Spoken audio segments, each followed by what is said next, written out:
Anissa memarkir mobilnya di garasi yang luas dan bersih, di samping mobil sedan milik suaminya. Suara mesin mobil Eropa yang halus mati seketika, digantikan oleh keheningan yang familiar. Ia duduk sejenak, menghela napas panjang.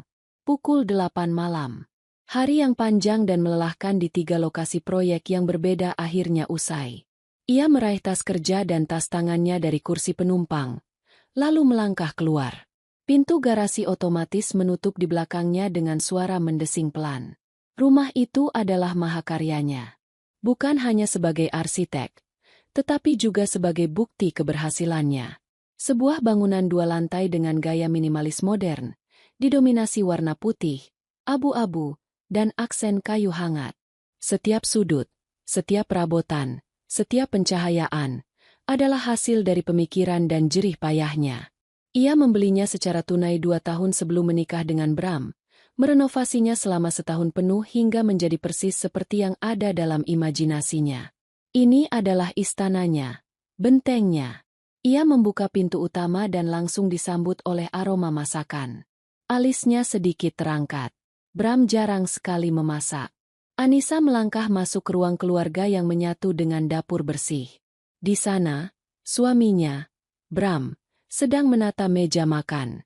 2 piring, 2 gelas anggur kosong, dan beberapa hidangan yang tampak dipesan dari restoran favorit mereka. "Selamat datang, sayang," sapa Bram, tersenyum lebar. Senyum yang beberapa tahun lalu selalu berhasil membuat jantung Anissa berdebar kencang. Kini, senyum itu terasa sedikit berbeda, seperti sebuah topeng yang dipasang dengan rapi. "Tumben sekali kamu menyiapkan semua ini, Bram? Ada apa?" tanya Anissa sambil meletakkan tasnya di sofa. Ia mendekati Bram dan menerima ciuman singkat di pipi. "Tidak ada apa-apa. Hanya ingin membuat istriku yang pekerja keras ini santai sejenak. Aku lihat jadwalmu pada sekali minggu ini," jawab Bram. Tangannya mengusap punggung Anissa dengan lembut. Anissa tersenyum tipis. Perhatian seperti ini sudah lama tidak ia rasakan. Mungkin ia yang salah. Mungkin ia terlalu sibuk hingga berprasangka buruk pada suaminya sendiri. Beberapa bulan terakhir, Bram memang terasa berbeda. Lebih sering menatap ponselnya, menonton video ceramah dengan volume yang cukup keras saat Anissa sedang bekerja di ruangannya. Bram juga mulai sering berbicara tentang konsep-konsep agama yang terdengar asing di telinga Anissa, meskipun mereka berdua Muslim sejak lahir. Pembicaraan tentang kewajiban istri, ketaatan mutlak, dan surga yang berada di bawah telapak kaki suami. Anissa menganggapnya hanya sebuah fase. Mungkin Bram sedang ingin mendalami agama lebih jauh. "Terima kasih. Aku hargai usahamu. Aku mandi dulu sebentar, badan rasanya lengket semua," kata Anissa, berusaha mengusir pikiran-pikiran negatifnya. Saat Anissa membersihkan diri di kamar mandi pribadinya yang mewah, pikirannya melayang pada percakapan telepon dengan ibu mertuanya, Ibu Ratih, 2 hari lalu. Seperti biasa, percakapan itu dimulai dengan basa-basi menanyakan kabar, lalu berbelok tajam ke topik yang sama. "Nisa, kamu dan Bram itu sudah 4 tahun menikah. Kapan mau serius program punya anak? Usiamu sudah 32. Jangan tunda-tunda lagi," kata Ibu Ratih dari seberang telepon dengan nada yang terdengar lebih seperti perintah daripada pertanyaan. "Iya, Bu. Kami sedang usaha, kok. Doakan saja," jawab Anissa dengan sabar. Jawaban yang sama yang ia berikan selama 2 tahun terakhir. "Usaha bagaimana kalau kamu pulangnya malam terus? Pagi sudah berangkat. Bram itu butuh diurus. Butuh istri yang ada di rumah. Lihat itu, anak teman ibu, seumuran kamu. Anaknya sudah 3. Suaminya juga senang. Rumah jadi ramai," lanjut Ibu Ratih, tanpa jeda.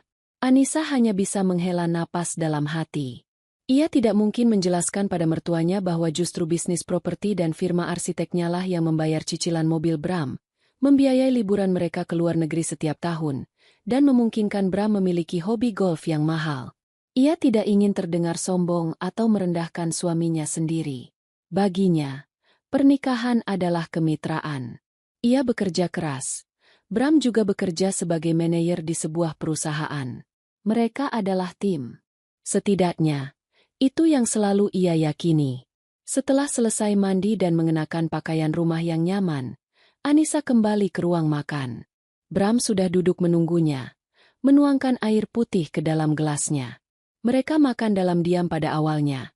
Hanya suara sendok dan garpu yang beradu dengan piring. "Proyek di BSD bagaimana?" tanya Bram, memecah keheningan.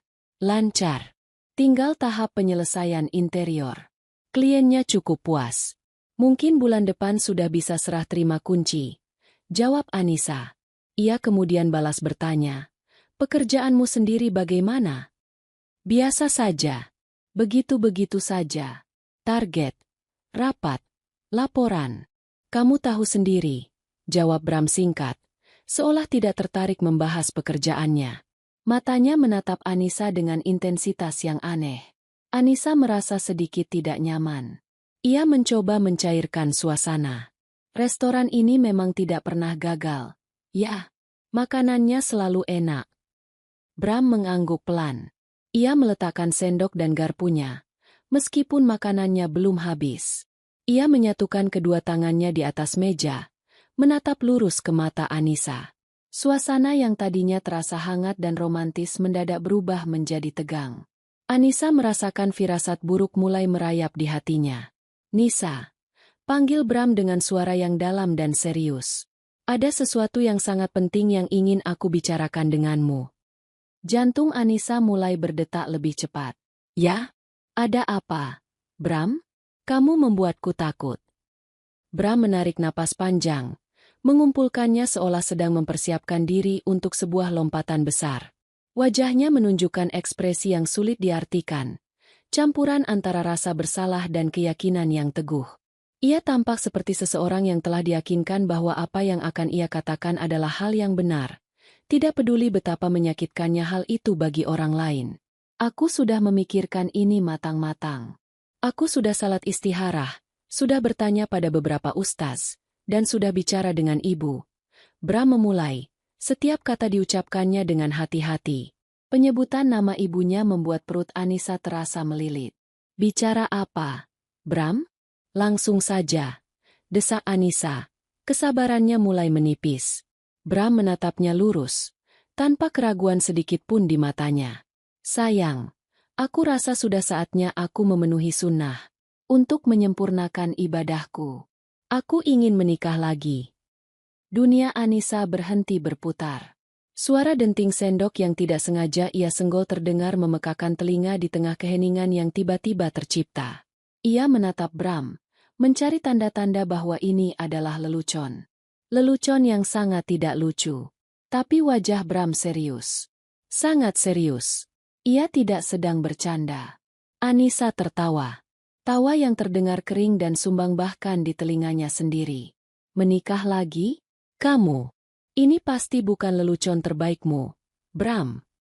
"Aku tidak bercanda, Anissa," balas Bram dengan suara datar. "Aku serius." Tawa Anissa berhenti seketika. Ia merasakan hawa dingin menjalari tulang punggungnya. Surga yang ia pikir sempurna, istana yang ia bangun dengan susah payah, dalam sekejap terasa seperti rumah kaca yang rapuh dan baru saja dihantam sebongkah batu besar.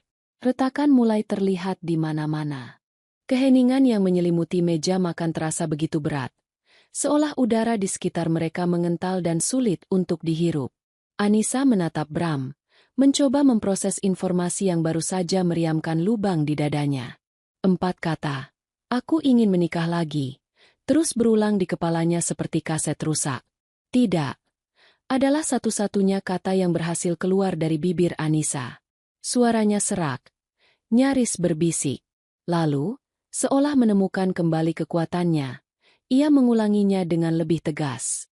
"Tidak, aku tidak setuju. Jawaban aku tidak, Bram." Bram tampak sudah menduga reaksi ini. Wajahnya tidak menunjukkan keterkejutan, hanya sedikit kekecewaan yang dibuat-buat. "Anissa, coba dengarkan penjelasanku dulu. Jangan langsung menolak. Ini bukan karena aku tidak mencintaimu lagi. Bukan karena tidak cinta." Anissa tertawa sinis. Kali ini tawanya penuh dengan kepahitan. "Lalu karena apa?" Karena kamu tiba-tiba merasa jadi orang paling suci di dunia? Sejak kapan kamu begitu peduli dengan sunnah yang satu ini, Bram? Bukankah selama ini kamu lebih peduli dengan jadwal main golf MU di akhir pekan? Serangan Anissa tepat mengenai sasaran. Wajah Bram sedikit mengeras. Jangan bawa-bawa itu. Aku sedang berusaha menjadi pribadi yang lebih baik. Ini adalah bagian dari proses hijrahku. Dan sebagai istri, seharusnya kamu mendukung niat baik suamimu. Niat baik. Anissa berdiri dari kursinya. Tangannya gemetar karena amarah yang meluap. Niat baik untuk menghancurkan pernikahan kita? Niat baik untuk mengkhianatiku? Itu yang kamu sebut niat baik. Aku tidak mengkhianatimu, balas Bram. Suaranya mulai meninggi. Aku jujur padamu. Aku minta izin baik-baik. Kalau aku mau berkhianat, aku bisa saja menikah siri di belakangmu tanpa kamu tahu. Logika bengkok itu membuat kepala Anissa pening. Ia merasa sedang berdebat dengan orang asing, bukan pria yang telah berbagi ranjang dengannya selama 4 tahun. Jadi aku harus berterima kasih karena kamu begitu jujur, ingin menyakitiku secara terbuka? Begitu, Bram. Anissa berjalan mondar-mandir di ruang makan, mencoba menenangkan detak jantungnya yang menggila. Siapa perempuan itu? Tanyanya dengan suara dingin. Bram terdiam sejenak. Itu tidak penting. Sangat penting, bentak Anissa. Aku berhak tahu siapa orang yang akan menghancurkan rumah tanggaku. Siapa dia? Sudah berapa lama kalian berhubungan di belakangku? Kami tidak berhubungan. Aku hanya dikenalkan oleh seorang teman. Dia perempuan baik-baik. Seorang janda dengan 1 anak. Dia butuh bimbingan, butuh perlindungan. Jelas Bram, melukiskan gambaran seorang pahlawan bagi dirinya sendiri. Anissa berhenti berjalan. Ia menatap tajam ke arah suaminya. Perlindungan? Perlindungan finansial. Maksudmu? Kamu mau melindunginya pakai apa? Bram? Pakai gajimu yang bahkan tidak cukup untuk membayar tagihan kartu kreditmu sendiri setiap bulan? Atau kamu berencana melindunginya di dalam rumah ini? Rumah yang aku beli dengan uangku sendiri? Mengendarai mobil yang aku cicil setiap bulan? Setiap kata adalah peluru. Wajah Bram memerah karena malu dan marah. Ini adalah topik yang paling sensitif baginya. Ketimpangan finansial di antara mereka. Sesuatu yang Anissa selalu coba untuk tidak pernah ungkit. Namun malam ini, semua batasan itu runtuh. Kenapa kamu selalu membawa-bawa soal materi? Nisa? Kenapa kamu selalu membuatku merasa kecil? Desis Bram. Ini soal ibadah. Soal menolong orang lain. Bukan soal uang, rumah, atau mobil. Jangan naif, Bram. Pernikahan butuh uang. Hidup butuh uang. Kamu mau menafkahi 2 keluarga dengan gajimu? Jangan membuatku tertawa. Pada akhirnya, kamu mengharapkan aku yang akan menanggung semuanya, kan? Kamu mau membawa istri barumu tinggal di sini, hidup dari hasil kerjaku, sementara aku harus ikhlas menerimanya? Itu rencanamu? Cecar Anissa tanpa ampun. Bram tidak bisa menjawab. Anissa telah menelanjangi niatnya yang sebenarnya. Motif egois di balik kedok agama yang ia pakai. Ia hanya bisa menunduk, menghindari tatapan mata istrinya yang menyala-nyala. Melihat kebisuan Bram, Anissa merasa gelombang keputusasaan menyapu dirinya. Ia menyandarkan tubuhnya ke dinding, tenaganya terkuras habis.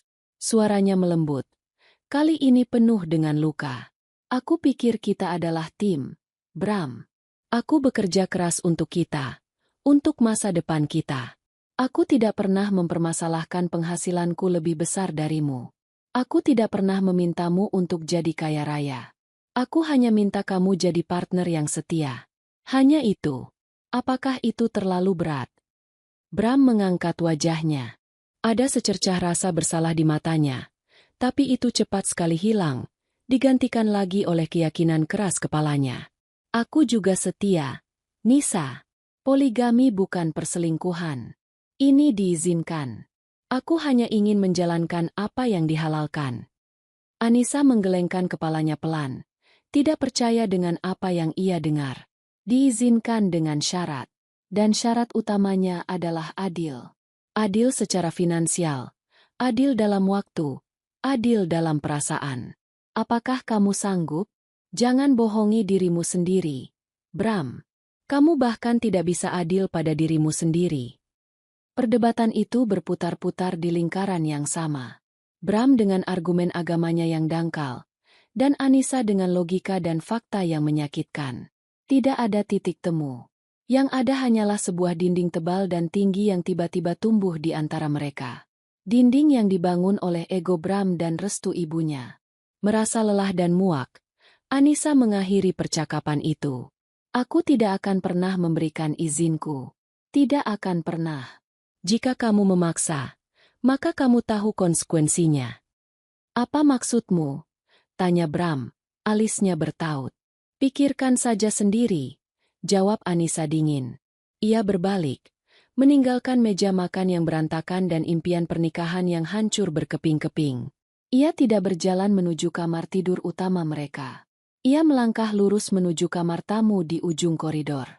Kamar yang biasa ia siapkan untuk kerabat yang menginap, kini akan menjadi ruang tidurnya sendiri.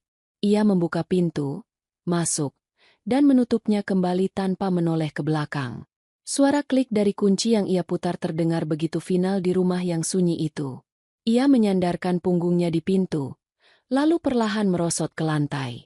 Tidak ada air mata. Yang ada hanyalah kehampaan yang luar biasa. Dinding pertama telah dibangun, dan Anissa tahu, perang baru saja dimulai.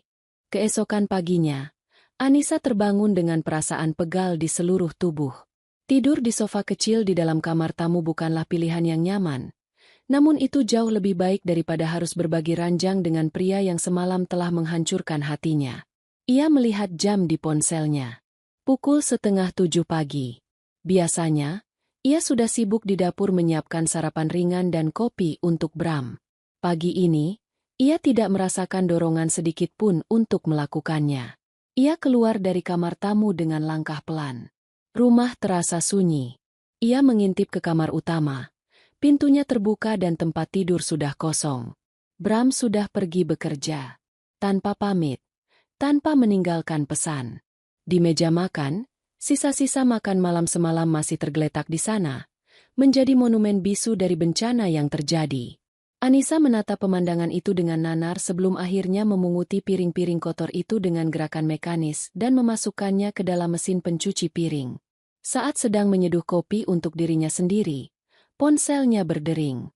Nama, ibu mertua, tertera di layar. Jantung Anissa berdebar kencang. Ia tahu ini bukan telepon biasa. Bram pasti sudah melapor pada ibunya. Setelah menarik napas dalam-dalam, ia menekan tombol hijau dan menempelkan ponsel ke telinganya.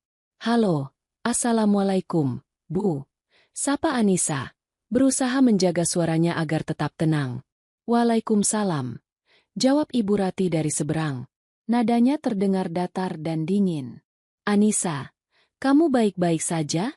Bram tadi pagi mampir ke rumah sebelum ke kantor. Dia cerita kalian ada sedikit masalah semalam. Sedikit masalah. Anissa hampir tertawa mendengarnya. Permintaan untuk dipoligami dianggap sebagai sedikit masalah. Iya, Bu. Kami memang sedang ada perbedaan pendapat. Jawab Anissa diplomatis. Ibu tidak mau ikut campur urusan rumah tangga kalian, tapi ibu merasa harus menasihatimu sebagai orang tua. Ujar Ibu Ratih, sebuah kalimat pembuka klasik sebelum melancarkan serangan utamanya. Bram itu punya niat baik. Nisa. Niatnya untuk ibadah, untuk menolong sesama. Seharusnya sebagai istri yang salihah, kamu mendukung niat baik suami, bukan malah menentangnya. Anissa mencengkeram cangkir kopinya erat-erat. Jadi benar, ibunya bukan hanya tahu, tapi juga mendukung penuh. Niat baik, Bu? Dengan cara menyakiti perasaan istrinya? Pernikahan macam apa yang dibangun di atas penderitaan orang lain? Jangan berlebihan, Nisa. Ini bukan penderitaan. Ini ladang pahala untukmu. Kalau kamu ikhlas, surga ganjarannya. Ibu tahu ini berat. Tapi istri itu harus taat pada suami. Kebahagiaan suami itu ridanya Allah. Ceramah Ibu Ratih panjang lebar, seolah sedang membacakan naskah yang sudah disiapkan. Anissa tidak tahan lagi. Kesabarannya habis. Taat bukan berarti menjadi bodoh, Bu. Bram mau menikah lagi, tapi dia tidak mampu. Adil itu syarat mutlak dalam poligami. Adil secara materi, adil secara batin. Bram tidak memenuhi syarat itu. Ini bukan soal ketaatan, ini soal akal sehat. Terdengar helaan napas kesal dari seberang. Itu lagi yang kamu bahas. Materi, uang, duniawi. Pantas saja Bram merasa tidak dihargai olehmu. Kamu itu terlalu dominan, terlalu sibuk dengan pekerjaanmu sendiri sampai lupa kodratmu sebagai wanita. Coba kalau kamu tidak terlalu sibuk, lebih mengurus suami, dan cepat kasih ibu cucu. Bram pasti tidak akan berpikiran untuk cari yang lain. Tuduhan itu, tuduhan yang sama yang sering ia dengar dalam bentuk sindiran, kini dilontarkan secara langsung dan kejam. Setiap kata terasa seperti tamparan. Anissa yang terlalu sibuk. Anissa yang belum memberikan cucu. Semuanya adalah salah Anissa. Jadi ini semua salah saya, Bu? Salah saya karena saya bekerja keras? Salah saya karena Tuhan belum memberikan kami keturunan? Begitu? Tanya Anissa dengan suara bergetar menahan amarah dan luka. Kamu pikir saja sendiri, balas Ibu Ratih ketus. Sekarang ibu mau kasih tahu kamu. Calon yang dikenalkan ke Bram itu gadis yang baik. Namanya Citra. Sederhana, penurut, tidak banyak menuntut seperti kamu. Dia siap diatur dan menghormati suami. Ibu sudah bertemu dengannya. Anaknya sopan sekali. Dia bisa memberikan apa yang selama ini tidak bisa kamu berikan pada Bram. Dada Anissa terasa sesak. Seolah ada tangan tak terlihat yang meremas jantungnya. Jadi mereka sudah bertemu. Bram, ibunya, dan perempuan itu. Mereka sudah bertindak seperti sebuah keluarga bahkan sebelum meminta izin padanya. Ia merasa seperti orang bodoh. Orang terakhir yang tahu tentang konspirasi yang terjadi di dalam rumah tangganya sendiri. Saya tidak akan pernah setuju, Bu. Tidak akan pernah, desis Anissa. Penekanannya pada setiap kata. Kamu tidak perlu setuju. Dalam agama, izin istri pertama itu tidak wajib. Itu hanya masalah administrasi negara. Bram bisa tetap menikah secara agama. Tapi alangkah baiknya kalau kamu bersikap dewasa dan menerima dengan lapang dada. Jangan jadi penghalang kebahagiaan anak saya, kata Ibu Ratih. Nadanya final, seolah keputusan sudah mutlak dan tidak bisa diganggu-gugat. Anissa tidak bisa berkata-kata lagi. Apa gunanya berdebat dengan orang yang sudah menutup telinga dan hatinya? Apa gunanya menjelaskan logikanya pada orang yang sudah dibutakan oleh keinginan anaknya? Sudah, ya, Nisa. Pikirkan baik-baik nasihat ibu. Jangan turuti egomu. Assalamualaikum, kata Ibu Ratih, lalu menutup telepon tanpa menunggu jawaban salam dari Anissa. Anissa menurunkan ponsel dari telinganya. Ia menatap layar yang kini gelap. Hening. Suara-suara di kepalanya bergemuruh. Ia merasa dikhianati dari dua arah. Oleh suami yang ia cintai dan oleh ibu mertua yang selama ini ia hormati. Ia sendirian. Benar-benar sendirian dalam pertarungan ini. Ia meletakkan cangkir kopinya yang sudah mendingin. Rasa sakit hati yang tadinya membara kini mulai berubah menjadi sesuatu yang lain. Sesuatu yang lebih dingin, lebih keras, dan lebih tajam. Bukan lagi kesedihan seorang istri yang terluka, melainkan kemarahan seorang wanita yang harga dirinya diinjak-injak. Mereka salah jika mengira ia akan menangis di pojokan dan pasrah menerima takdir. Mereka telah meremehkan orang yang salah. Hari itu, di dapur rumahnya yang megah dan dingin, Anissa berhenti menangisi pernikahannya. Ia mulai merencanakan cara untuk menyelamatkan satu-satunya hal yang masih tersisa, dirinya sendiri.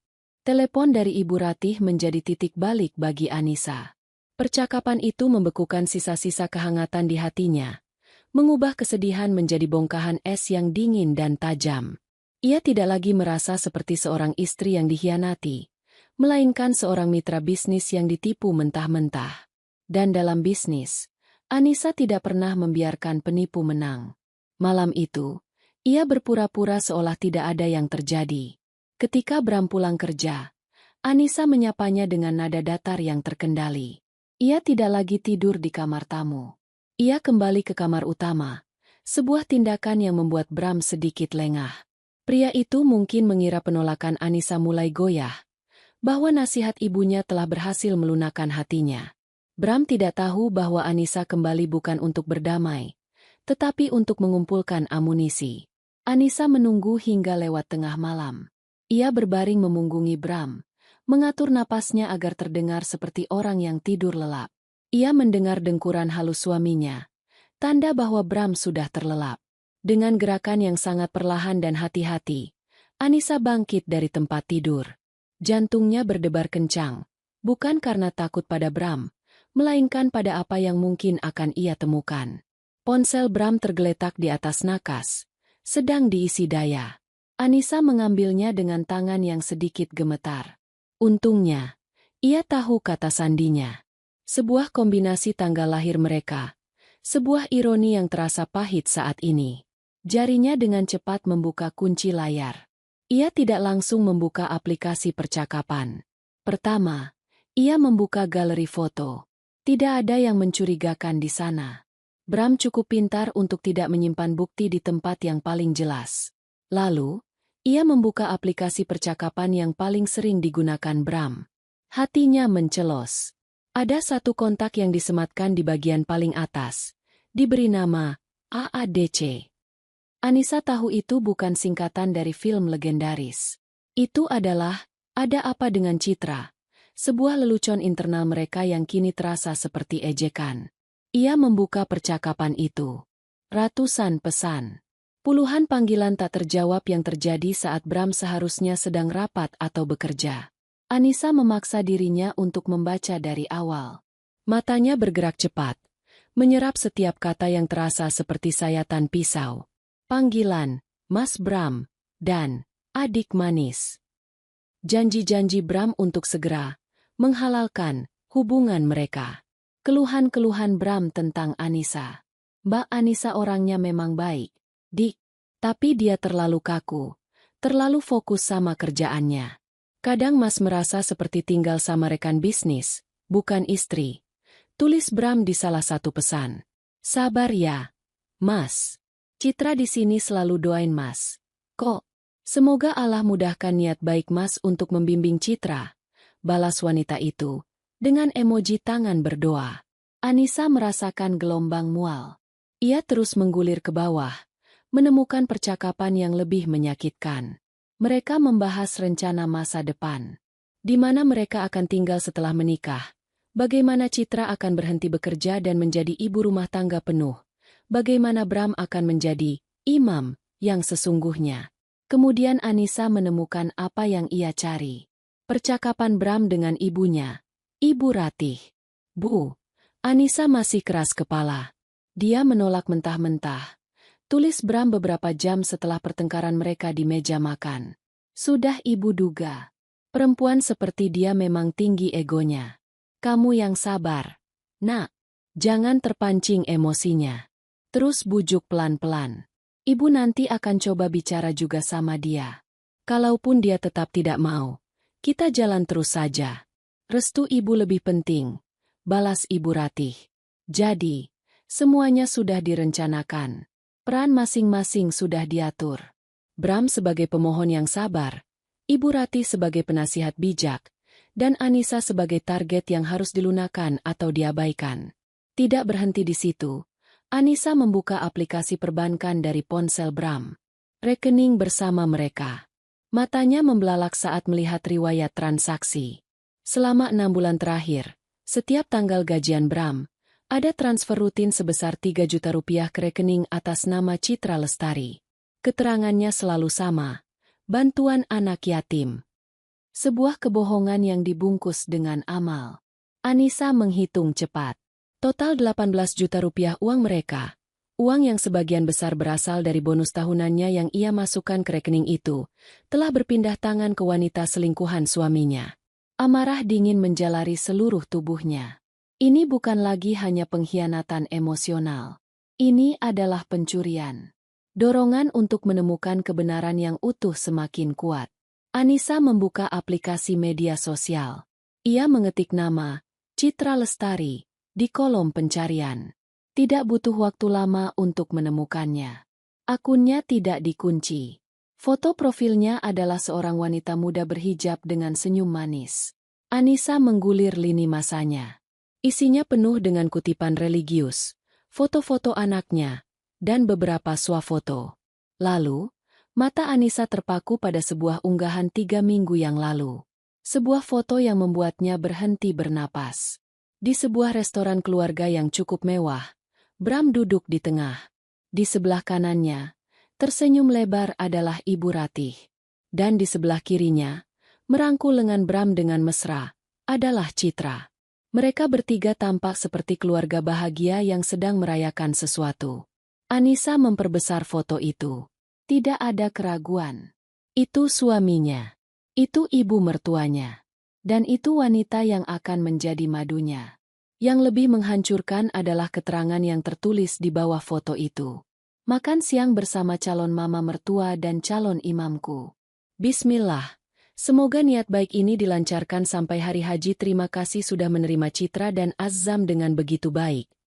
Jantung Anissa serasa direnggut paksa dari rongganya. Jadi semua sudah sejauh ini. Kata, calon, terdengar seperti formalitas belaka. Mereka sudah menjadi keluarga. Ia adalah satu-satunya orang yang tidak diundang ke dalam perayaan kebahagiaan mereka, meskipun ia adalah sponsor utama dari gaya hidup yang memungkinkan perayaan itu terjadi. Anissa meletakkan ponsel itu kembali ke nakas dengan gerakan yang sangat pelan. Ia kembali ke tempat tidurnya, berbaring memunggungi Bram. Ia tidak tidur.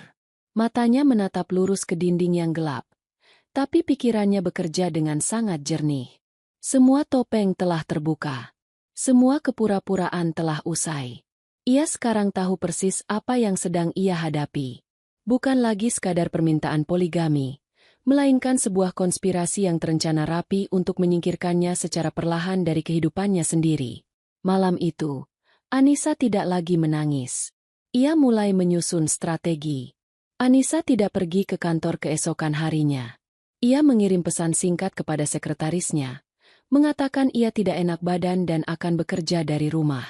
Ia membutuhkan waktu dan ruang untuk berpikir, untuk memproses semua informasi yang ia dapatkan semalam dan merumuskan langkah selanjutnya.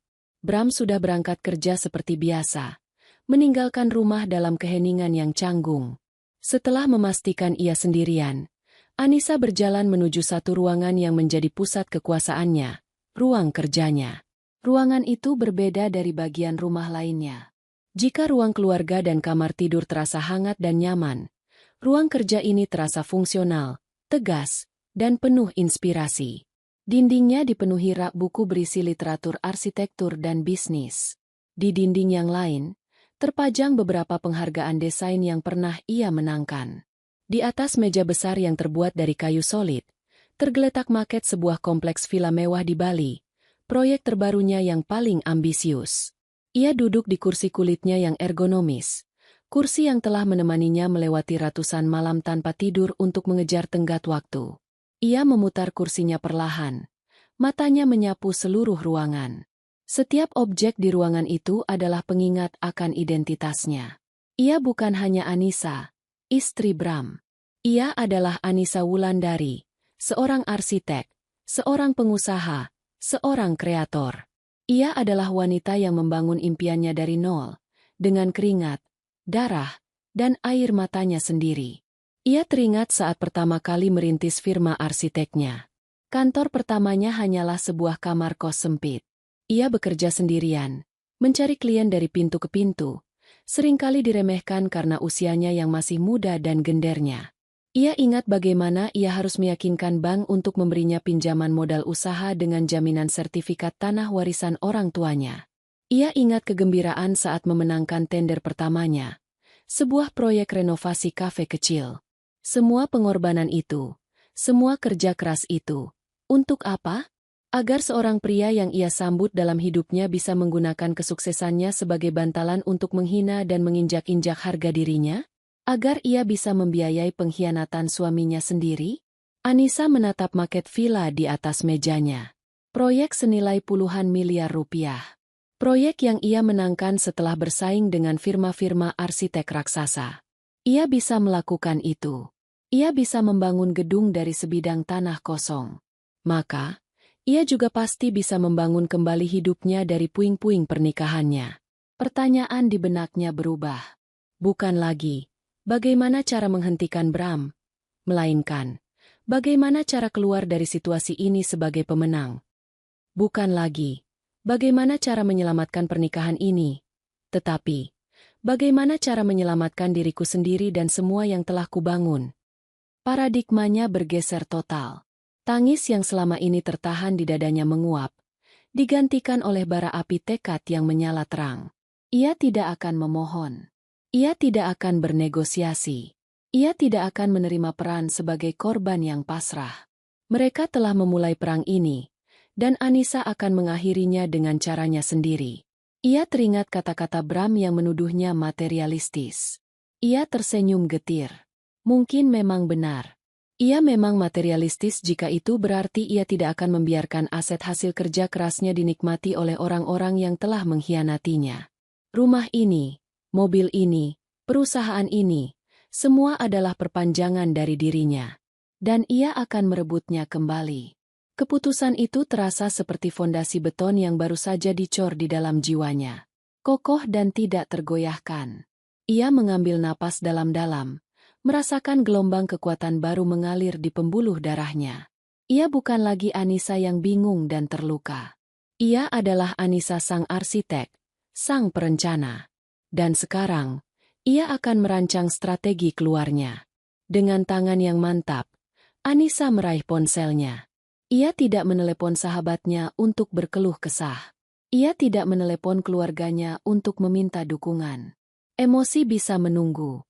Saat ini yang ia butuhkan adalah logika, strategi, dan kekuatan hukum.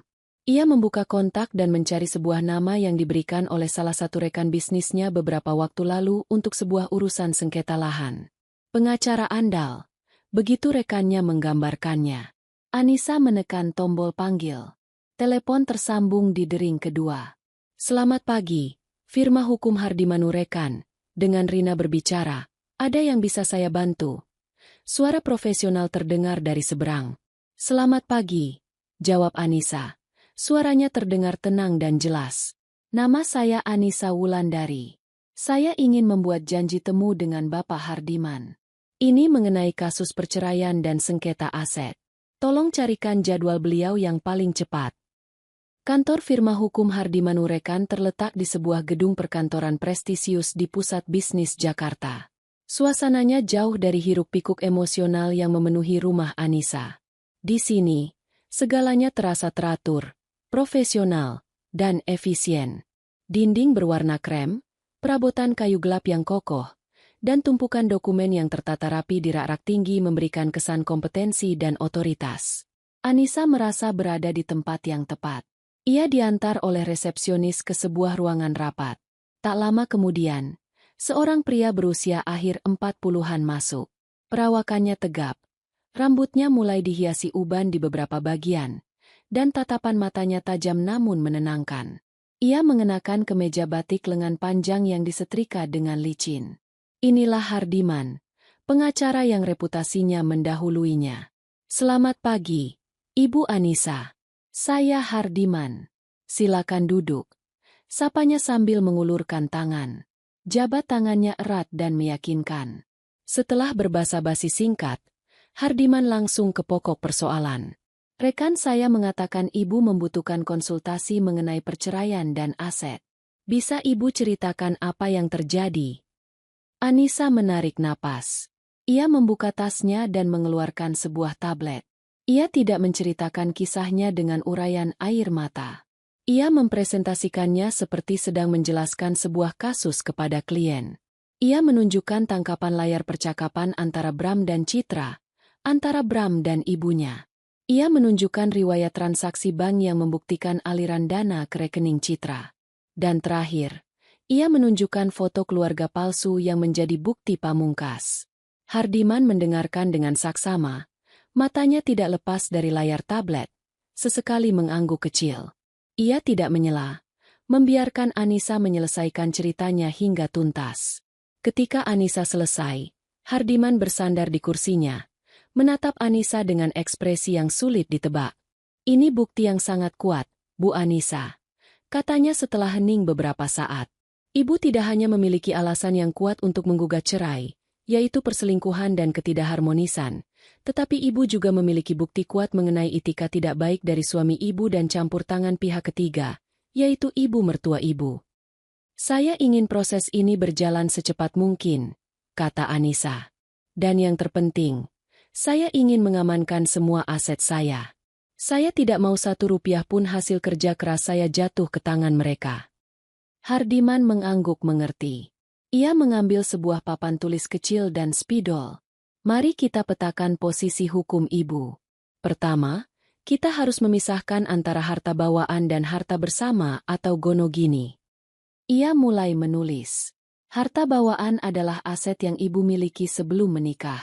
Berdasarkan cerita ibu, rumah yang ibu tempati saat ini, dibeli lunas sebelum menikah, adalah murni harta bawaan. Begitu pula dengan modal awal perusahaan ibu. Secara hukum, ini 100% milik ibu dan tidak bisa dibagi. Mendengar itu, Anissa merasakan beban berat terangkat dari pundaknya. Kedua, harta bersama, lanjut Hardiman. Ini adalah aset yang diperoleh selama masa pernikahan. Mobil suami yang cicilannya ibu bayar, tabungan di rekening bersama, dan perabotan rumah. Ini yang akan menjadi objek pembagian. Namun, Hardiman menggarisbawahi kata itu. Karena kita bisa membuktikan bahwa suami ibu telah menggunakan dana dari rekening bersama untuk kepentingan perselingkuhannya tanpa sepengetahuan ibu, kita bisa menuntut agar pembagiannya tidak 50-50. Kita bisa menuntut pengembalian dana yang telah ia salah gunakan. Strategi mulai terbentuk. Semuanya menjadi jelas dan terukur. Ini bukan lagi soal sakit hati, tapi soal angka dan pasal hukum. Lalu apa langkah pertama yang harus saya lakukan, Pak? Tanya Anissa. Langkah pertama dan paling mendesak adalah proteksi aset, jawab Hardiman tegas. Segera setelah ibu keluar dari sini, hubungi bank. Pisahkan rekening bersama. Pindahkan semua dana perusahaan ke rekening baru yang hanya atas nama ibu. Ganti semua kata sandi perbankan dan email yang mungkin diketahui suami ibu. Kita harus menutup semua keran air sebelum mereka menyadari bendungannya akan kita jebol. Baik. Akan saya lakukan hari ini juga. Langkah kedua, lanjut Hardiman, tim saya akan menyusun surat somasi. Surat peringatan hukum yang akan kita kirimkan kepada suami ibu. Isinya menuntut dia untuk menghentikan hubungannya dengan pihak ketiga dan memberitahukan niat ibu untuk mengajukan gugatan cerai. Ini akan memberikan efek kejut dan menempatkan kita pada posisi yang lebih kuat. Dan gugatan cerainya kita akan masukkan segera setelah somasi dikirim. Dalam gugatan itu, kita akan lampirkan semua bukti yang ibu punya. Kita akan menuntut hak asuh penuh atas aset bawaan ibu, dan pembagian harta bersama yang berpihak pada ibu berdasarkan bukti penyelewengan dana oleh suami ibu. Kita juga akan menuntut agar suami ibu segera meninggalkan rumah yang merupakan properti pribadi ibu. Setiap kalimat yang diucapkan Hardiman terasa seperti sebuah langkah maju di medan perang. Anissa tidak lagi merasa sendirian. Ia kini memiliki jenderal yang akan memandunya. 1 jam kemudian, Anissa melangkah keluar dari gedung itu. Udara Jakarta yang panas terasa berbeda. Ia tidak lagi merasa tertekan olehnya. Sebaliknya, ia merasa berenergi. Kabut kebingungan dan rasa sakit telah sirna, digantikan oleh kejernihan tujuan. Ia mengambil ponselnya, bukan untuk menangis pada sahabatnya, tetapi untuk menelepon manajer bank pribadinya. Perang telah dimulai, dan Anissa, dengan amunisi hukum yang lengkap, siap untuk menembakkan peluru pertamanya. 2 hari setelah pertemuannya dengan Pak Hardiman, Anissa merasa siap. Aset-aset perusahaannya telah diamankan. Rekening bersama telah ia bekukan setelah memindahkan sebagian besar isinya, yang merupakan haknya, ke rekening pribadinya. Ia telah membangun benteng pertahanannya. Kini saatnya untuk melancarkan serangan. Ia mengirim pesan singkat kepada Bram pada sore hari. Aku ingin bicara serius denganmu dan ibumu malam ini. Datanglah ke rumah jam 7. Bram membalas singkat. Baik. Ia mungkin mengira Anissa akhirnya menyerah dan siap untuk bernegosiasi di bawah tekanan ibunya. Pukul 7:04. Mobil Bram memasuki halaman rumah. Ia tidak datang sendirian. Di sampingnya duduk Ibu Ratih. Wajahnya menyiratkan keyakinan seorang pemenang yang datang untuk menerima penyerahan diri pihak lawan. Mereka melangkah masuk, mendapati Anissa sudah menunggu di ruang keluarga.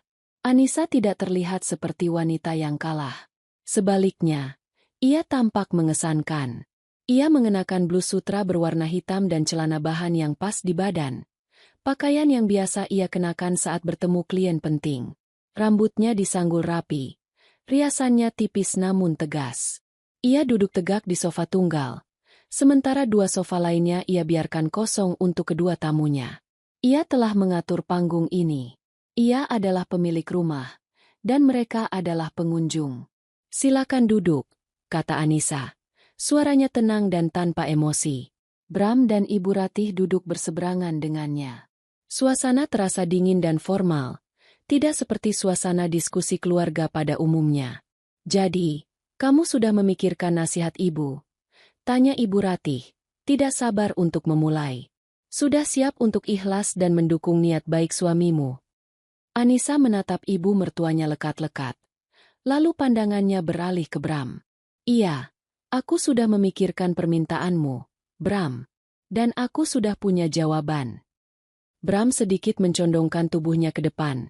Antisipasi terlihat jelas di wajahnya. Anissa meraih sebuah map tebal berwarna biru dari meja di sampingnya. Ia meletakkannya di atas meja kopi di antara mereka. Suara map yang membentur permukaan kaca meja terdengar keras di ruangan yang hening itu. Kamu boleh menikah lagi, Bram. Silakan, kata Anissa dengan jelas. Wajah Bram langsung berseri-seri. Ia melirik ibunya dengan tatapan penuh kemenangan. Ibu Ratih tersenyum puas. Mereka berhasil. Anissa telah takluk. Nah, begitu, kan? Lebih baik, ujar Ibu Ratih. Istri yang baik memang harusnya begitu. Legawa. Anissa membiarkan mereka menikmati kemenangan sesaat itu. Lalu, ia menjatuhkan bom yang sesungguhnya. Tapi, lanjutnya, memotong senyum di wajah mereka. Ada beberapa syarat. Kamu boleh menikah lagi, tapi tidak dengan status sebagai suamiku, tidak di rumahku, dan yang paling penting, tidak dengan uangku. Ekspresi Bram dan Ibu Ratih membeku. Senyum mereka lenyap seketika, digantikan oleh kebingungan. Apa maksudmu? Tanya Bram. Suaranya terdengar tegang. Anissa menatap lurus ke mata suaminya. Maksudku sangat sederhana, Bram. Aku minta cerai. Kata, cerai, menggantung di udara seperti awan badai. Bram ternganga. Matanya membelalak tidak percaya. Ibu Ratih adalah yang pertama kali menemukan suaranya kembali. Apa? Cerai? Kamu sudah gila, Anissa? Pekik Ibu Ratih. Suaranya melengking. Dasar istri durhaka. Tidak tahu diuntung. Suami mau ibadah. Kok, malah minta cerai. Kamu pikir kamu siapa? Anissa tidak bergeming menghadapi ledakan amarah itu. Ia tetap tenang. Saya adalah pemilik sah rumah ini, Bu. Saya adalah pemilik perusahaan yang membiayai gaya hidup kita selama ini. Dan saya adalah wanita yang tidak sudi harga dirinya diinjak-injak. Setelah semua yang kita lalui bersama, Nisa, kamu mau menghancurkan semuanya begitu saja? Tanya Bram. Nadanya kini berubah panik. Visi kehidupannya yang nyaman dengan 2 istri mulai runtuh di depan matanya. Bukan aku yang menghancurkannya, Bram. Kamu dan ibumu yang melakukannya. Balas Anissa dingin. Kalian berkomplot di belakangku. Kalian merencanakan masa depan kalian dengan wanita lain. Sementara aku sibuk bekerja untuk membayar semua tagihan kalian. Kalian pikir aku bodoh? Anissa menunjuk map biru di atas meja. Di dalam map itu ada salinan gugatan cerai yang akan didaftarkan pengacaraku besok pagi. Di dalamnya juga ada semua bukti. Bukti percakapanmu dengan Citra. Bukti percakapanmu dengan ibumu. bukti transfer uang dari rekening bersama ke rekeningnya, dan bukti foto. Keluarga bahagia, kalian. Mau kita selesaikan ini secara baik-baik, atau kita beberkan semuanya di pengadilan? Wajah Bram pucat pasi. Ia menatap map itu seolah itu adalah seekor ular berbisa. Ia tahu ia sudah kalah telak. Kamu perempuan gila harta. Matre, maki Ibu Ratih. Sudah kehabisan argumen. Anissa tersenyum tipis. Senyum pertama malam itu, meskipun penuh dengan kepahitan. Benar, Bu. Saya memang gila harta. Harta yang saya cari dengan susah payah. Dan saya tidak akan membiarkan parasit hidup dari harta saya. Pilihan ada di tanganmu, Bram. Tanda tangani surat persetujuan cerai dan pergi dari rumah ini dengan damai. Atau pengacaraku yang akan memaksamu pergi. Konfrontasi berakhir di sana. Tidak ada lagi yang bisa dikatakan. Anissa telah menyatakan perangnya. Dan ia datang dengan persenjataan lengkap. Bram dan Ibu Ratih menatapnya dengan campuran antara benci dan ketakutan. Mereka sadar, wanita lemah lembut yang selama ini mereka remehkan telah berubah menjadi ratu catur yang baru saja melakukan skakmat. Keesokan paginya, tepat pukul 9, seorang kurir berseragam tiba di rumah Anissa. Ia menyerahkan sebuah amplop coklat besar kepada Bram yang baru saja keluar dari kamar dengan mata sembab. Itu adalah surat somasi resmi dari firma hukum Hardiman Urekan.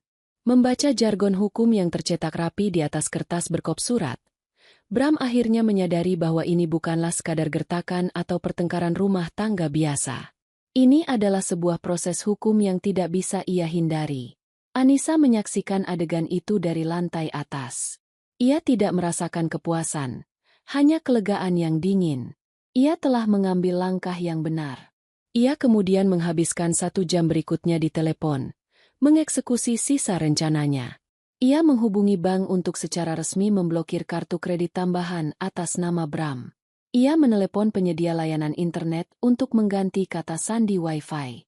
Tindakan-tindakan kecil itu terasa seperti upacara simbolis untuk merebut kembali setiap jengkal kedaulatannya. Siang itu, saat Bram sedang termenung di ruang keluarga, Anissa turun menemuinya. Ia tidak lagi mengenakan pakaian perangnya. Ia hanya memakai kaos dan celana longgar yang nyaman. Aku sudah memesan jasa pindahan untukmu. Akan tiba hari Sabtu, kata Anissa tanpa basa-basi. Itu memberimu waktu 3 hari untuk mengemasi semua barang-barang pribadimu. Hari Sabtu sore, aku mau rumah ini sudah kosong dari semua barang milikmu. Bram menatapnya dengan nanar. Nisa, kumohon, pikirkan lagi. Kita bisa perbaiki ini. Tidak ada lagi yang bisa diperbaiki, Bram. Jawab Anissa datar.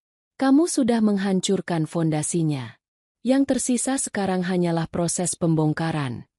Selama 3 hari berikutnya, rumah itu terasa seperti zona perang dingin. Bram mulai mengemasi barang-barangnya ke dalam kardus-kardus yang sudah disediakan Anissa. Ia bergerak dengan lamban, seperti orang yang kehilangan tujuan hidup. Ia melihat koleksi jam tangannya, stik golfnya, pakaian-pakaian mahalnya. Semua benda yang menjadi simbol statusnya, yang sebagian besar dibeli dengan uang Anissa. Kini, benda-benda itu tampak menyedihkan, teronggok di dalam kotak kardus coklat. Anissa tidak membantunya, tapi ia juga tidak mengganggunya. Ia menyibukkan diri di ruang kerjanya, benar-benar bekerja. Suara ketukan keyboardnya yang stabil menjadi musik latar dari proses pembongkaran pernikahan mereka. Pada hari Sabtu siang, sebuah truk pindahan tiba. 2 orang pekerja dengan sigap mengangkut kardus-kardus milik Bram ke dalam truk. Anissa mengawasi dari pintu, memastikan tidak ada barang miliknya yang terbawa. Saat kardus terakhir diangkut, Bram berdiri di ambang pintu untuk terakhir kalinya. Wajahnya tampak lelah dan kalah. Di luar, di dalam sebuah mobil sedan sederhana, Anissa bisa melihat siluet Ibu Ratih dan seorang wanita lain yang ia yakini adalah Citra, menunggu dengan cemas. Kamu akan menyesali ini, Nisa, desis Bram, sebuah usaha terakhir untuk menyelamatkan harga dirinya yang tercabik-cabik. Anissa hanya menatapnya dengan tenang.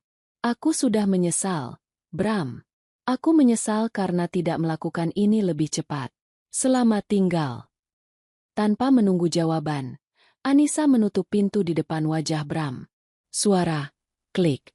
Dari kunci yang ia putar terasa seperti suara terbebasnya rantai dari pergelangan kakinya. Ia menyandarkan punggungnya di pintu, memejamkan mata sejenak. Hening. Untuk pertama kalinya dalam beberapa bulan, keheningan di rumah itu tidak terasa menakutkan. Keheningan itu terasa damai. Ia berjalan ke telepon dan menelepon seorang tukang kunci yang nomornya sudah ia simpan. Halo, selamat sore. Saya mau ganti semua kunci di rumah saya. Bisa datang sekarang. Langkah eksekusi terakhir telah diambil. Benteng itu kini sepenuhnya aman.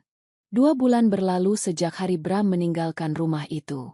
Gugatan cerai berjalan lebih lancar dari yang diperkirakan. Dihadapkan dengan bukti-bukti yang tidak terbantahkan, pihak Bram tidak banyak melakukan perlawanan.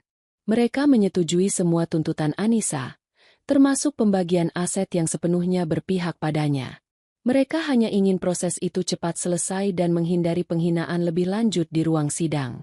Sesekali, Anissa mendengar kabar tentang kehidupan baru Bram dari seorang teman lama yang kebetulan tinggal di kompleks yang sama dengan kontrakan baru Bram. Kehidupan Bram jauh dari bayangan indah yang ia dan ibunya bangun. Ia dan Citra tinggal di sebuah rumah kontrakan 2 kamar yang sempit di pinggiran kota. Tanpa suntikan dana dari Anissa, gaji manajer Bram ternyata pas-pasan untuk menutupi biaya hidup, cicilan mobilnya, dan kebutuhan anak tiri serta istri barunya yang tidak bekerja. Ibu Ratih, yang terpaksa ikut tinggal bersama mereka, dikabarkan sering mengeluh. Ia membanding-bandingkan panasnya rumah kontrakan dengan sejuknya pendingin udara sentral di rumah Anissa. Ia mengeluhkan masakan Citra yang tidak seenak pesanan dari restoran langganan Anissa. Kehidupan, sederhana dan penurut, yang ia dambakan ternyata tidak seindah dalam bayangannya ketika dihadapkan pada kenyataan finansial yang sulit. Hubungan Bram dan Citra pun mulai renggang di bawah tekanan ekonomi dan keluhan Ibu Ratih yang tiada henti. Sementara itu, di dalam istananya yang kini sunyi, Anissa memulai proses pembangunan kembali hidupnya. Minggu-minggu pertama terasa aneh. Rumah yang besar terasa terlalu kosong. Gema langkah kakinya sendiri terdengar asing. Ada malam-malam di mana ia merasa kesepian, merindukan bukan sosok Bram, tetapi ilusi tentang sebuah keluarga yang pernah ia miliki. Namun, Anissa tidak membiarkan dirinya tenggelam dalam kesedihan. Ia mengisi kekosongan itu dengan hal-hal yang ia cintai. Ia menelepon teman-teman lamanya, mengadakan makan malam dan arisan di rumahnya, mengisi rumah itu dengan tawa dan energi positif. Ia menerima proyek baru yang lebih menantang, sebuah resor ramah lingkungan di Lombok, yang memaksanya untuk sering bepergian dan bertemu orang-orang baru. Puncak dari proses pembangunan kembalinya terjadi pada suatu akhir pekan. Ia memanggil tim tukang dan desainer interior. Targetnya, kamar tidur utama. Ruangan yang paling banyak menyimpan kenangan bersama Bram. Ia membuang ranjang besar mereka, lemari pakaian, dan semua perabotan yang mengingatkannya pada masa lalu. Selama seminggu, ruangan itu dibongkar total. Dindingnya dicat dengan warna biru laut yang menenangkan. Ranjang baru yang lebih simpel namun elegan dipasang. Sebuah sudut baca dengan kursi yang nyaman dan rak buku tinggi dibangun di dekat jendela. Ia mengubah ruangan itu menjadi sebuah sangraloka pribadi, sebuah cerminan dari dirinya yang baru, mandiri, tenang, dan damai. Saat melangkah masuk ke kamar yang telah selesai direnovasi, ia merasa telah berhasil mengusir hantu terakhir dari masa lalunya. Suatu sore, saat sedang berbelanja di sebuah pasar swalayan premium, ia tanpa sengaja berpapasan dengan Bram dan Citra di lorong produk impor. Bram terlihat lebih kurus, wajahnya kusam dan lelah. Citra mendorong troli yang isinya tidak seberapa. Matanya menatap label harga dengan cemas. Mereka tampak seperti pasangan biasa yang sedang berjuang dengan tagihan bulanan. Saat mata Bram bertemu dengan mata Anissa, ia cepat-cepat membuang muka, menarik tangan Citra dan berbelok ke lorong lain.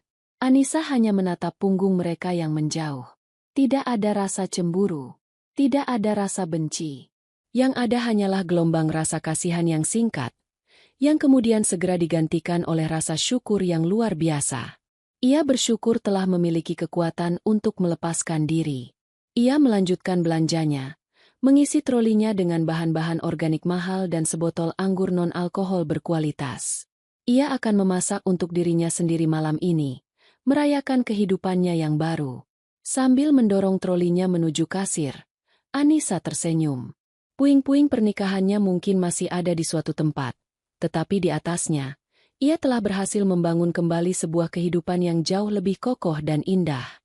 1 tahun telah berlalu sejak hari ketika truk pindahan membawa pergi sisa-sisa kehidupan lama Anissa. 1 tahun yang terasa seperti 1 dekade dalam hal pertumbuhan dan perubahan. Proses perceraian telah final 6 bulan lalu, ditutup dengan ketukan palu hakim yang terasa seperti musik pembebasan di telinga Anissa. Seperti yang telah dirancang oleh Pak Hardiman, Anissa memenangkan hak penuh atas semua aset yang ia perjuangkan. Rumah itu, perusahaan itu, masa depan itu, semuanya kini tak terbantahkan adalah miliknya seorang. Malam itu, Anissa tidak berada di rumahnya yang megah di Jakarta. Ia berdiri di balkon sebuah villa mewah yang menghadap langsung ke perairan biru kehijauan di Senggigi, Lombok. Angin laut yang hangat meniup lembut ujung gaun malamnya.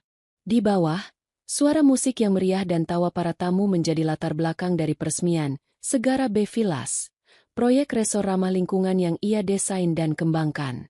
Proyek paling ambisius dalam karirnya hingga saat ini, dan sebuah kesuksesan besar. Ia baru saja turun dari panggung setelah memberikan pidato singkat. Ia mengucapkan terima kasih kepada timnya, investornya, dan semua pihak yang terlibat.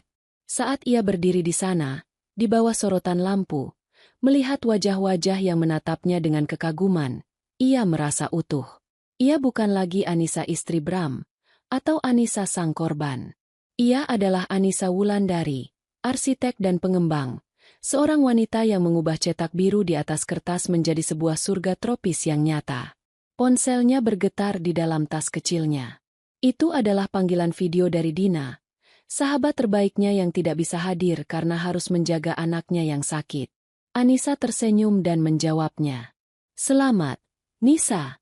Aku lihat dari unggahan para tamu, tempatnya luar biasa indah. Kamu hebat, seru Dina dari seberang layar, wajahnya berseri-seri. Terima kasih, Din. Sayang sekali kamu tidak bisa di sini, jawab Anissa, mengarahkan kameranya untuk menunjukkan pemandangan laut dari balkonnya. Aku juga menyesal, tapi melihatmu tersenyum seperti itu sudah cukup membuatku senang. Kamu terlihat sangat berbeda. Bahagia. Benar-benar bahagia, kata Dina. Nadanya terdengar tulus. Anissa terdiam sejenak, meresapi kata-kata sahabatnya. Berbeda. Bahagia. Ia memang merasakannya. Sebuah kebahagiaan yang solid, yang tidak bergantung pada kehadiran atau validasi orang lain. Kebahagiaan yang tumbuh dari dalam dirinya sendiri. Aku memang bahagia, Din, kata Anissa pelan. Setahun yang lalu, aku pikir duniaku sudah kiamat. Aku pikir kebahagiaan itu adalah sebuah bangunan yang harus didirikan oleh 2 orang. Kalau satu pilar pergi, maka semuanya akan runtuh. Ia berhenti sejenak, menatap deburan ombak yang memecah di pantai di bawah sana. Tapi aku salah. Aku belajar bahwa fondasi yang paling penting justru harus dibangun sendirian. Kita harus jadi bangunan yang kokoh dulu dengan kaki kita sendiri. Baru setelah itu, jika ada orang lain yang datang, mereka datang sebagai tamu yang kita sambut, bukan sebagai pilar yang kita butuhkan untuk tetap berdiri. Dina tersenyum haru di seberang layar. Aku bangga sekali padamu, Nisa. Kamu sudah melewati badai terburuk dan keluar menjadi lebih kuat dari sebelumnya. Setelah menutup telepon, Anissa kembali menatap cakrawala. Matahari baru saja terbenam, meninggalkan semburat warna nila di langit barat. Ia tidak lagi memikirkan Bram, Ibu Ratih, atau Citra. Mereka telah menjadi catatan kaki yang tidak penting dalam buku kehidupannya. Sesekali ia masih mendengar kabar angin bahwa kehidupan rumah tangga mantan suaminya tidak berjalan mulus, terbebani masalah finansial dan harapan yang tidak realistis. Namun, kabar itu tidak lagi memengaruhinya. Tidak ada rasa dendam, tidak ada rasa puas. Hanya ada ketidakpedulian yang damai. Fokusnya kini adalah masa depan. Proyek-proyek baru yang menantang, tempat-tempat di dunia yang ingin ia kunjungi, dan yang terpenting, menikmati setiap momen dari kehidupan yang telah ia rebut kembali dengan susah payah. Ia tidak sedang aktif mencari pasangan baru. Jika cinta datang lagi suatu hari nanti, ia akan menyambutnya. Namun jika tidak, itu pun tidak apa-apa. Kebahagiaannya tidak lagi bersyarat. Seorang staf mendekatinya dengan sopan. Ibu Anissa, para wartawan dari majalah desain interior ingin wawancara singkat. Anissa mengangguk dan tersenyum. Ia merapikan gaunnya dan berbalik dari balkon, siap untuk kembali ke keramaian pestanya. Saat ia melangkah, ia merasakan gelombang rasa syukur yang hangat. Ia bersyukur atas rasa sakit yang telah memaksanya untuk tumbuh. Ia bersyukur atas kekuatan yang tidak pernah ia kira ia miliki. Dan ia bersyukur atas kemerdekaan yang kini ia hirup dalam setiap tarikan napasnya. Ia adalah Anissa Wulandari, arsitek dari bangunan-bangunan megah, dan yang terpenting, arsitek dari kehidupannya sendiri. Dan karyanya kali ini adalah mahakarya yang paling ia banggakan. 5 tahun kemudian, cahaya matahari pagi di hari Minggu menerobos masuk melalui jendela-jendela besar di ruang keluarga, menciptakan pola-pola hangat di lantai marmer. Di tengah ruangan, di atas karpet tebal yang lembut, seorang gadis kecil berusia 4 tahun dengan rambut ikal sedang tertawa riang sambil menyusun menara balok kayu warna-warni. Setiap kali menara itu berhasil bertambah tinggi, ia akan bertepuk tangan. Dan setiap kali menara itu runtuh, ia akan tertawa lebih keras lagi, seolah proses membangun kembali adalah bagian yang paling menyenangkan. Anissa memperhatikannya dari sofa, secangkir teh hangat di tangannya. Ia tersenyum. Gadis kecil itu, Aira, adalah mahakaryanya yang paling berharga. Bukan karena ia melahirkannya, tetapi karena Aira adalah bukti nyata dari kehidupan baru yang telah ia bangun di atas pilihannya sendiri. Menaranya lebih tinggi dari menara ayah. Kemarin, sebuah suara lembut berkata di sampingnya.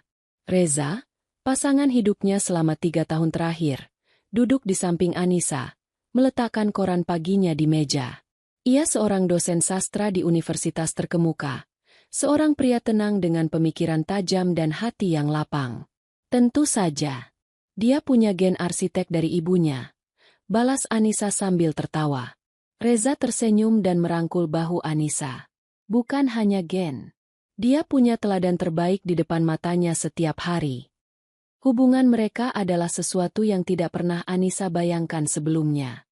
Hubungan yang tidak dibangun di atas kebutuhan, tetapi di atas keinginan murni untuk berbagi kehidupan. Mereka adalah 2 individu utuh yang saling mendukung, bukan 2 bagian yang saling melengkapi. Reza tidak pernah merasa terintimidasi oleh kesuksesan Anissa. Sebaliknya, ia adalah pendukung terbesarnya.